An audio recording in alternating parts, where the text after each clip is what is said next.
Diesel को bye कैसा भी करके आप बाय बाय करिए। मैं आपको ये बहुत नम्रतापूर्वक रिक्वेस्ट से करूंगा। देखो भाई किस तरीके से मतलब गवर्नमेंट ने पूरा सोच लिया है कि अब डीजल को खत्म, टाटा बाय बाय करने का समय आ चुका है। तो दिल्ली एनसीआर में डीजल गाड़ी लेना तो मैं समझता हूँ बहुत बड़ा रिस्क है इस समय पे। वो इतना टैक्स लगाना चाह रहे हैं कि भाई वो लेने वाला और बेचने वाला दोनों परेशान हो जाएंगे। वो सब नितिन गडकरी को नाम फॉर एग्जाम्पल, राम राम सभी भाइयों को, कैसे हो सारे के सारे। Welcome back to our channel. भाई 2024 चल रहा है और करीब आधे ज्यादा निकल चुका है, 7-8 महीने हो चुके हैं। बस 3-4 महीने का क्वार्टर रह गया बस इस साल का। तो मैं जब भाई हम मिडिल क्लास आदमी गाड़ी लेने निकलते हैं तो हमारे पास ऑप्शन होते हैं, या तो हम एक डीजल गाड़ी लें या फिर हम एक पेट्रोल गाड़ी लें। और अब क्या है, ईवी और हाइब्रिड का भी ऑप्शन आ गया। लेकिन बंदा डीजल की तरफ जाता क्यों, पहले मैं ये जानना चाहता हूँ, क्योंकि दो रीजन होते हैं वैसे डीजल की तरफ को बेसिक जाने के लिए। एक तो डीजल के प्राइस थोड़े पेट्रोल से कंपैरेटिवली कम होते हैं, दूसरा डीजल के जो एवरेज होता है वो कहीं ना कहीं उससे बेटर ही जाता है पेट्रोल से। तो यहाँ पे डबल फायदा हो जाता है, एक तो तुम्हारा एवरेज कम मिल गया और दूसरा डीजल की मतलब प्राइसिंग थोड़ी कम हो गई। लेकिन अगर आप दिल्ली एनसीआर में रहते हो तो बड़ा प्रेशर रहता है हमारे ऊपर। भाई डीजल गाड़ी सिर्फ चलेगी 10 साल, पेट्रोल गाड़ी चलेगी 15 साल। दूसरी चीज, अब जब से नया BS6 और ये सब इंजन आए हैं, टेक्नोलॉजी आई है, तो आपको डीजल गाड़ी में बड़ी सिरदर्दी है, उसमें DEF डालना पड़ता है भाई। रीजनरेशन का उसमें लफड़ा है, फिर उसकी सर्विसिंग कॉस्ट भी एज कम्पेयर टू पेट्रोल ज्यादा रहती है, क्योंकि नेचुरल सी बात है वो एक अलग टेक्नोलॉजी पे बेस्ड हो गया। तो अगर आप इस वीडियो में ये टॉपिक रहने वाला है, अब इस समय गवर्नमेंट का पूरा भाई अपनी कमर कस ली है। आप एक क्लिप देखो नितिन गडकरी जी साहब की, वो देख के आओ फिर बताते हैं। डीजल को बाय कैसा भी करके आप बाय बाय करिए। मैं आपको ये बहुत नम्रतापूर्वक रिक्वेस्ट से करूंगा, नहीं तो BS6 जैसा डीजल का भी हाल ऐसा ही होगा कि बस आप करते रहिए, हम इतना टैक्स बढ़ा देंगे कि आपको बेचना मुश्किल हो। देखो भाई किस तरीके से मतलब गवर्नमेंट ने पूरा सोच लिया है कि अब डीजल को खत्म, टाटा बाय बाय करने का समय आ चुका है। तो दिल्ली एनसीआर में डीजल गाड़ी लेना तो मैं समझता हूँ बहुत बड़ा रिस्क है इस समय पे।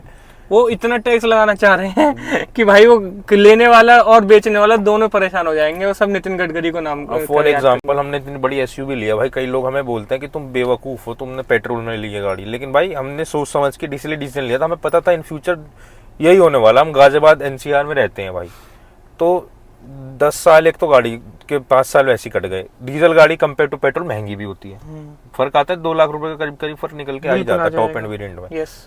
फिर हमें उसकी मेंटेनेंस भी ज्यादा देनी है। दूसरा हम एक तरीके से चलो ये भी मानते हैं कि चलो इन्वायरमेंट को थोड़ा कंट्रीब्यूशन ऐसी दे दे कि डीजल नहीं चलाए, लोग तो चला ही रहे हैं, हम क्यों भेड़ चाल में जाए, हम थोड़ा इधर चलते हैं। ये बात भी है। फिर एक ना आपकी प्रायोरिटी पे भी डिपेंड करता है, जैसे कि रनिंग, मान लो हमारी रनिंग भाई बिल्कुल भी सिटी में है बस, तो हमें डीजल गाड़ी वो नुकसान ही देगी। होम टू ऑफिस वाला रहता है, हमें डीजल गाड़ी नुकसान ही देगी, वो फायदा नहीं देगी, क्योंकि DF की टेंशन आ जाएगी उसके अंदर और भी ज्यादा सिरदर्दी बढ़ जाएगी। वो कोई एक चीज को मैं मानता हूँ कि चल वो चीज अगर चलते तो गाड़ी की मेंटेनेंस गिनते हैं, पर मेन टॉपिक यही है कि भाई हम अपना इन्वायरमेंट को भी ध्यान रख के हम सोचे थे पेट्रोल ही बेस्ट है, क्योंकि पेट्रोल में ज्यादा कम ही होता है इससे पोल्यूशन। हम EV की तरफ को तो अफोर्ड नहीं कर पाते हैं, लेकिन कंपैरेटिवली हम कोई EV SUV है भी नहीं आज की डेट में। कोप SUV मिल जाए और कॉम्पैक्ट गाड़ी मिल जाए, पर प्रॉपर SUV गाड़ी EV आ भी जाए तो भी हम सोचेंगे EV बजट में। EV के लिए भी इंफ्रास्ट्रक्चर तो भाई बिल्कुल भी नहीं है, आपको पेट्रोल डीजल या हाइब्रिड की तरफ ही जाना पड़ेगा। लेकिन अब कई डीजल लवर भाई है हमारे भाई, उन्हें नहीं आता मजा पेट्रोल गाड़ी चलाने में बिल्कुल भी, उन्हें डीजल ही चाहिए। SUV का मतलब वो कहते हैं SUV मतलब भाई हमें डीजल ही चाहिए, कोई बात नहीं, कितने भी साल कट जाए कोई दिक्कत नहीं है। तो भाई देखो अब टाइम आ गया, अब आपको वो शिफ्ट होना ही पड़ेगा, हार के होना ही पड़ेगा, वरना गवर्नमेंट से तो हम भाई कुछ नहीं कर सकते ना। गवर्नमेंट से नहीं बचा, माना ये उनकी गलती है, उन्हें सिर्फ गाड़ियां ही दिख रही हैं, इंडस्ट्रीज चल रही हैं, इतनी ट्रक्स चल रहे हैं, नहीं, लेकिन क्या कर सकते हैं, गवर्नमेंट तो गवर्नमेंट ही है भाई। दिल्ली NCR वालों, और मैं समझता हूँ आने वाले टाइम में हर एक स्टेट में अप्लाई होने वाला है। पॉल्यूशन तो हर जगह ही हो रहा है ना भाई, हम ये माना दिल्ली में ज्यादा है, गाजियाबाद में ज्यादा है, लेकिन और भी जगह भी हो ही रहा है, गाड़ियां तो वहां भी चल रही हैं भाई, गाड़ियां खूब चल रही हैं इस समय दबा के। अब ये गाड़ियां कहाँ जाती हैं जो हम ये सेल करते हैं, हमारे एक्सपायर हो जाती है गाड़ियां, सब बाहर के स्टेट्स में, वहां भी वही गवर्नमेंट सख्ती लागू कर देगी। तो बेटर यही है। अगर यहाँ पे अब ऑप्शन निकल के आते हैं, आपकी रनिंग कितनी है, आपकी 100 किलोमीटर से दिन में ज्यादा कोई लगेगा भाई 100 किलोमीटर दिन में चलाते हैं, उनके लिए तो भाई पेट्रोल वो तो भाई बहुत ही ज्यादा, फिर तो वो हाइब्रिड पे शिफ्ट हो सकते हैं ना। फिर आप एक काम करो, आप एक हाइब्रिड गाड़ी ले सकते हो, या फिर आपको डीजल ही लेनी है तो फिर ये सोच के लेना कि भाई बहुत रिस्की है, बहुत फैक्टर रिस्की है। फैक्टर अब आगे 10 साल में उसके, जब तक वो आपकी उसकी एज है ना, उसके बीच में आपको उसके परिणाम मिल जाएगा कि 10 साल नितिन गडकरी नहीं, या कोई नहीं भी सरकार वेट नहीं करने नहीं की है। रुकेंगे। इन दिल्ली या एनसीआर पर्टिकुलरली ये तो टारगेटेड या प्लेस तो है। सरकार ही बदल जाए वो बात अलग है, लेकिन बाकी ये इस समय बिल्कुल उन्होंने कमर कस ली है। ठीक है जी। और आप ये चीज भी देखो ना, हर कंपनी धीरे धीरे करके डीजल बंद हो चुका है। मारुति ने डीजल अपना बंद कर दिया, VW ने अपना बंद कर दिया, स्कोडा ने बंद कर दिया। सिर्फ महिंद्रा की हमें डीजल गाड़ियां मिल रही हैं, हमें टाटा की मिल रही है, और हमें इसकी मिल रही है, आपकी क्या नाम है, और Hyundai की गाड़ियां मिल रही हैं डीजल। और भाई हमारे पे ऑप्शन ही नहीं है। MG में भी नहीं है। MG की हेक्टर आती है बस डीजल में और तो हेक्टर ग्लोस्टर आती है, एस्टर नहीं आती डीजल। एस्टर में नहीं आता। एस्टर नहीं आती। एस्टर में अब हाइब्रिड आने वाली है। तो हर कंपनी अब धीरे धीरे करके ईवी और हाइब्रिड पे फोकस कर रही है। ईवी और हाइब्रिड मैं मानता हूँ, चलो ईवी और हाइब्रिड में हाइब्रिड ले सकते हैं एक बार को, अगर आपको मतलब तेल डलवाने भाई हाइब्रिड भी सही अगर है। बजट पर हाँ, पर हाइब्रिड में भाई तुम्हें ये प्रॉब्लम है हमें कि भाई उसकी ना वो परफॉर्मेंस इतनी वो नहीं है, मतलब परफॉर्मेंस नहीं, मतलब वो जो एक पुश होता है ना, पुश नहीं मिलता उस गाड़ी को चलाने। देखो मैं समझता हूँ अगर जिस बंदे को डेली रनिंग चाहिए, उसे अपना फ्यूल वो चाहिए, तो वो अपना कॉम्प्रोमाइज उसे करना ही पड़ेगा। पर अगर उसे गाड़ी से चाहिए कि हाँ मेरे को गाड़ी चलाने में मजा है, मतलब परफॉर्मेंस मिले बढ़िया तगड़ी चले, तो फिर वो डीजल की तरफ ही जाएगा, या पेट्रोल टर्बो आता है, पेट्रोल टर्बो। वो पेट्रोल टर्बो जेब खाली कर देगा। डीजल पे ऑप्शन नहीं बचा, गवर्नमेंट ने सख्ती कर दी, तो क्या करे बंदा भाई। फिर परफॉर्मेंस तो फिर ईवी में तकड़ी मिलती है, ईवी में मिल जाएगी तगड़ी। फिर ईवी में वो फील नहीं आती, वो इंजन वाली फील नहीं आती, वो मोटर चला रहे हैं ऐसा लगता है। शांत गाड़ी एकदम बस वही है, भगती है। कार एंथुसियास्ट का टाइम खराब चल रहा है भाई। सीधी बात ये है। लेकिन मैं हमारी सलाह यही रहेगी, डीजल सबसे बेस्ट रहेगा इन सब चीजों में ना। लेकिन डीजल की तरफ दिल्ली एनसीआर वाले वैसे ही दबे पड़े रहेंगे डीजल में, क्योंकि कुछ नहीं पता, कभी भी कुछ भी आ सकता है। अब वैसे भी दिवाली का टाइम आता है ना, अब इस समय बहुत ज्यादा धान धान जलती है, तो और वो चीज तो अलग होती है उसकी, पराली कहते हैं उसे, पराली। मुझे और नहीं पता। दूसरी चीज ये कि भाई इस समय वो लोग बहुत ज्यादा पॉल्यूशन को लेके अवेयर हो जाएंगे, अलर्ट हो जाएंगे। पिछले तो साल क्या भी पता इस साल में भी वो कुछ ऐसा एडवाइजरी जारी कर दे डीजल गाड़ी के ऊपर।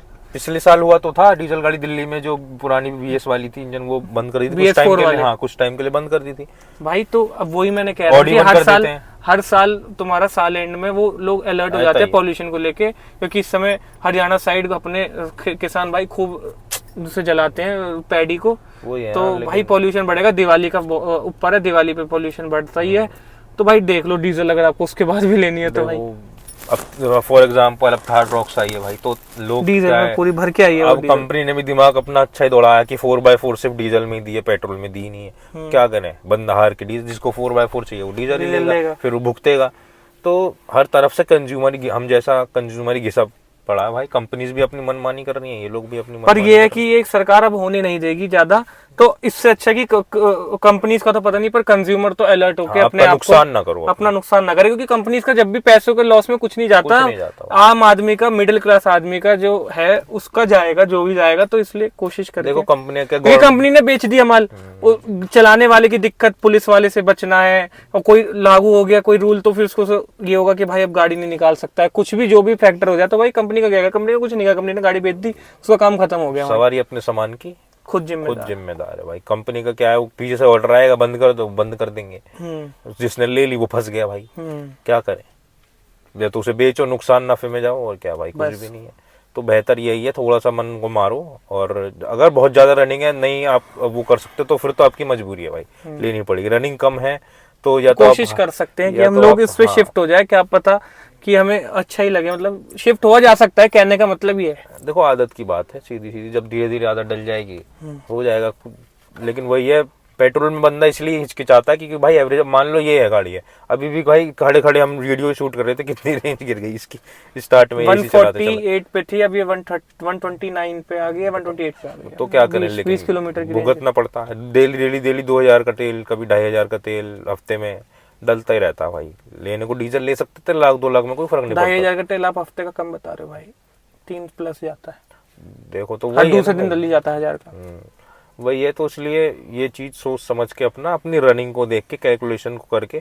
दिल्ली में अगर डीजल लोगे तो रिस्क में ही जाओगे, बस बाकी बाहर वाले तो अपना अभी उनको ऐसा अभी इतना कोई अभी, लेकिन इन फ्यूचर उन्हें भी भाई आने वाले 5 या 6 साल में उन्हें भी प्रॉब्लम होने वाली है। मतलब कोई यहाँ दिल्ली एनसीआर में अगर गाड़ी ले लेगा ना अब डीजल, तो वो अगले 10 साल के अंदर मतलब प्रॉब्लम उसकी गाड़ी पूरी यूज नहीं कर पाएगा। मैं नहीं समझता, प्रॉब्लम उसकी मतलब आनी शुरू हो जाएगी 2-3 साल में उसको। देखो एकदम, और सबसे ज्यादा प्रोन टाइम होगा उसका अक्टूबर के बाद, यानी नवंबर, अक्टूबर, नवंबर, दिसंबर।